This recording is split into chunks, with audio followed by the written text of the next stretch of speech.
What's going on, everyone, and welcome back. I want to show you guys the Banks iDash gauge. Okay, so this is the iDash gauge. It is very nice, it's very intuitive, it's very smart, the programming behind it, but I'm going to be returning this, and this is why. As you can see, I got the color scheme matching the gauge cluster inside of the truck. This is a 2018 F-150 with 3.5 EcoBoost, all right? And what I was looking for was something small, something not intrusive to the interior design, and something that was really smart and powerful for any type of data logging, or for, in my case, live gauges, so I can look at things that matter to me. So of course, boost and vacuum, which you can see now. Also, I have ambient air temperature. I have manifold air temperature. I have both Banks air fuel ratios, and as you can see, it works fairly well. The problem is when it comes to the programmable identifications of each of these parameters, right? Anything beyond like what you see now, like it's a very small list when it comes to the 3.5 EcoBoost. Like if I want charge air temperatures, like specifically charge air temperatures, this gauge will not show that. Yes, I got the manifold air temperature, which is pretty close to charge air temperature, but because this is a turbocharged gasoline engine, charge air temperatures is specifically what I'm looking for, which I can't view, not in this truck, right? Also, engine oil temperatures, I can't view that either. But the crazy thing is, if you was to go outside of just this and get into the Cobb programming ecosystem, for some reason they thought about it. Like, this is a turbocharged engine, it's a V6. Certain things need to be able to be viewed, so you can view these items in the Cobb Access Port. Also, this thing has an issue with startup. It doesn't turn on every single time that I start the vehicle, which should not be an issue. I never had an issue with anything else plugged into my OBD2 in this truck that did not come on when the truck came on. But this, it's very hit or miss. Most of the time, it doesn't come on anymore. In the beginning, it'd come on every time, but most of the time now, it doesn't come on at all. I have to unplug it and plug it back in just for it to turn on. That could be annoying. That's more of an R&D type of thing. But I mean, that's not the reason I'm returning it, but that is another reason to return it if it's being faulty. Also, beyond just the work, how it works with the truck, it looks amazing. As far as gauges for the F-150, it's the best looking one, and the main reason for it is that you can customize how it looks. Like, it doesn't have to look like just regular panels and stuff. You can make it look like meters going up and down, going across. You can change the colors of everything. Every single thing you see, that color can be changed. The arrows, those colors can be changed or turned off completely. That way they're not lit up or illuminated.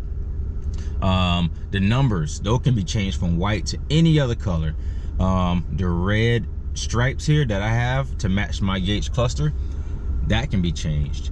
The letters right there inside of the red can be changed. The little lines that separate each parameter, that can be changed, right? So this thing is customizable, like beyond what we can even think about. So this is a very powerful tool. Also, Banks have extra accessories that goes with this thing to make it even more powerful. But the problem is I'm not in the market to be doing all that type of stuff, adding stuff to my engine just to make it read. I'm not doing a custom build.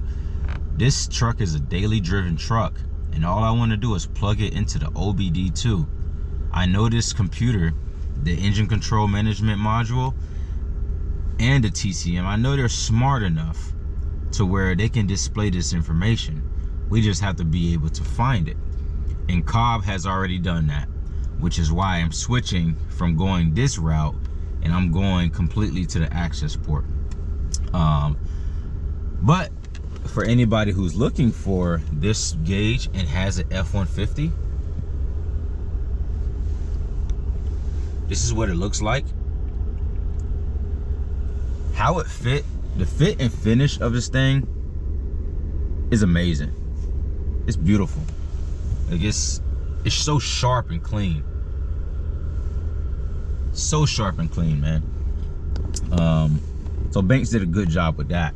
Now, as far as this being a gauge that you should use for the 3.5 EcoBoost, I wouldn't recommend it because there's other things that will work better for the 3.5 EcoBoost as far as gauge, data logging, and stuff like that.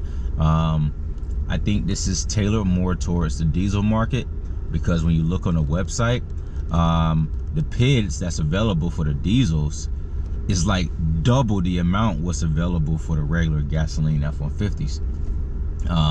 So it goes to show you they put more R&D in programming into the diesel vehicles rather than the gasoline trucks. So yeah, if you have a gasoline powered F-150, I wouldn't recommend the Banks iDash, but if you have a F-250, 350 with a diesel, the Banks iDash will probably work really good for you.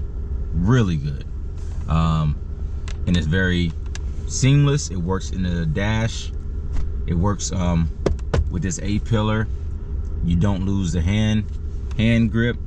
And also, like, yeah, you can add to it as time goes on. If you're doing a custom build, adding to it makes this thing even more powerful, which is really nice. It has shift lights integrated into it. It has alerts. It has all types of stuff. But for me personally, this is not really what I'm looking for. Powerful device, just not what I'm looking for. But yeah, if you have any questions on this thing, feel free to ask. I spent a good probably 3 weeks with this thing. 3 weeks dialing it in, you know, creating the way it looks now, just playing with different parameters. But yeah, if you have questions about it and you have an F-150, please just ask the question. You know, worst thing I can say is I don't know. But that's pretty much that. I wanted to talk about the Banks iDash and why I'm returning it. Great device, just not for me. All right, that's the end of the video. If you like the way I explained anything, please like the video, consider subscribing, and I'll see you guys again.